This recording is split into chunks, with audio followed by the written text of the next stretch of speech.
పశ్చిమ గోదావరి జిల్లా పాలకొల్లు నియోజకవర్గం యలమంచిలి మండలంలోని పెదలంక కనకాయలంక గ్రామాల్లో 23.64 కోట్ల రూపాయలతో నిర్మించనున్న 2 వంతెనలను మంత్రి నిమ్మల రామానాయుడు శంకుస్థాపన చేశారు.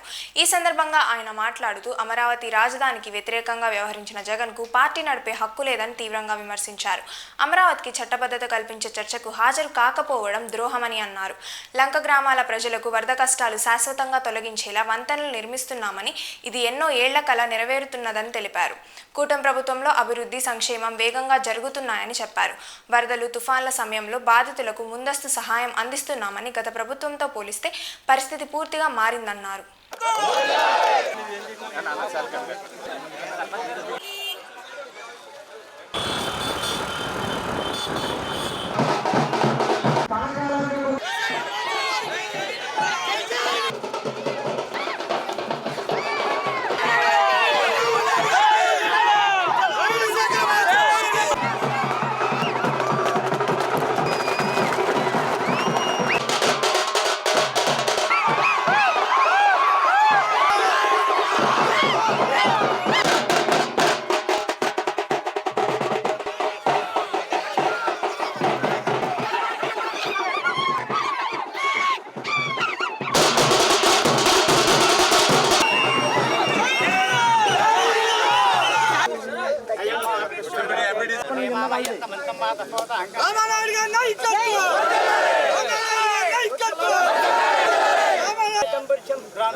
ఈ రోజున అన్ని మినిస్టర్ల కంటే ప్రావీణ్యత కలిగి ప్రభా వారి యొక్క గ్రామం విషయంలో, వారి యొక్క నియోజకవర్గ విషయంలో, వారి కాన్స్టిట్యూషన్లో నన్ను చేసిన కార్యం బట్టి నీకు వందనాలు.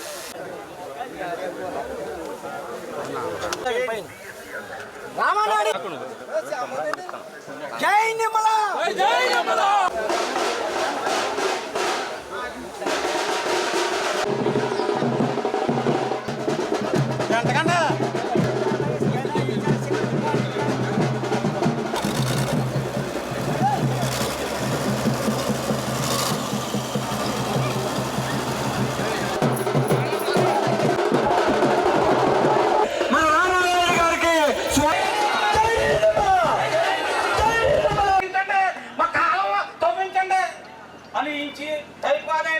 ఆయనే పంపించి మాకు ఒక దేవుడు అయ్యాడు. ఆయన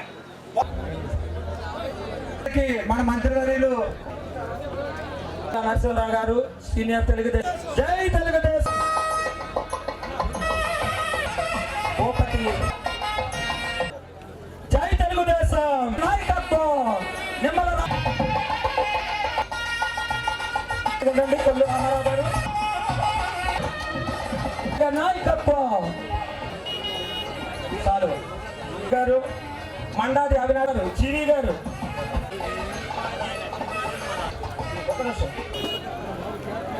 నాయకత్వం.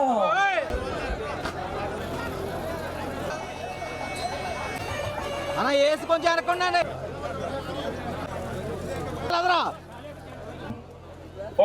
ఈరోజు మనం చూస్తున్నాం, ఆంధ్రప్రదేశ్ రాష్ట్రం రాజధాని ఏదని 10th క్లాస్ విద్యార్థిని అడిగితే గత 5 సంవత్సరాల పాలనలో రాజధాని ఎక్కడో చెప్పలేనటువంటి పరిస్థితి. చదువుకునేటువంటి పిల్లవాడిని మీ రాజధాని ఏది అంటే చెప్పలేనటువంటి పరిస్థితి. మళ్ళీ ఈరోజు మనం అధికారంలోకి వచ్చాం. నిన్ననే మీరు చూశారు, శాసనసభలో మళ్ళీ అమరావతిని తీర్మానం చేసి కేంద్రానికి పంపించి రేపు మొదటి వారంలోనే పార్లమెంటులో కూడా రేపు భవిష్యత్తులో వేరే వాళ్ళు ఎవరైనా తప్పు జారి వచ్చినా అమరావతి జోలికి రాకుండా ఉండాలి, ఈ రాష్ట్ర ప్రపంచ స్థాయి రాజధానిని జోలికి రాకుండా ఉండాలని తీర్మానం చేస్తున్నటువంటి పరిస్థితి. ఎందుకంటే అధికారం లేనప్పుడు ఒక రకంగా ఉంటుంది ప్రతిపక్షం, అధికారం ఉన్నప్పుడు ఒక రకంగా ఉన్నారు. ఎందుకంటే నేను కూడా చూస్తాను, ఆ రోజు 2014-19లో నేను ఎమ్మెల్యేగా ఉన్నా. ఆ రోజు జగన్మోహన్ రెడ్డి గారు ప్రతిపక్షంలో ఉన్నారు. ఆ రోజు ప్రతిపక్ష నాయకుడిగా జగన్మోహన్ రెడ్డి గారు చెప్పారు, నేను అమరావతిని ఆహ్వానిస్తూ ఉన్నాను, గుంటూరు విజయవాడ మధ్య రాజధాని ఉండాలి, 30,000 ఎకరాల పైన ఉండాలని చెప్పి సాక్షాత్తు అసెంబ్లీలో ఆ రోజు జగన్మోహన్ రెడ్డి గారు చెప్పారు. 151 సీట్లు ఇచ్చి అధికారం ఇస్తే మాట తప్పి మడమ తిప్పి అమరావతి కాదు 3 ముక్కలు అన్నారు. ఓకే, పోనీ మీరు 3 ముక్కలు అన్నారు. పోనీ ఆ 3 ముక్కల్లో ఎక్కడైనా ఒక ఇటుక ముక్క పెట్టారు? ఎక్కడైనా?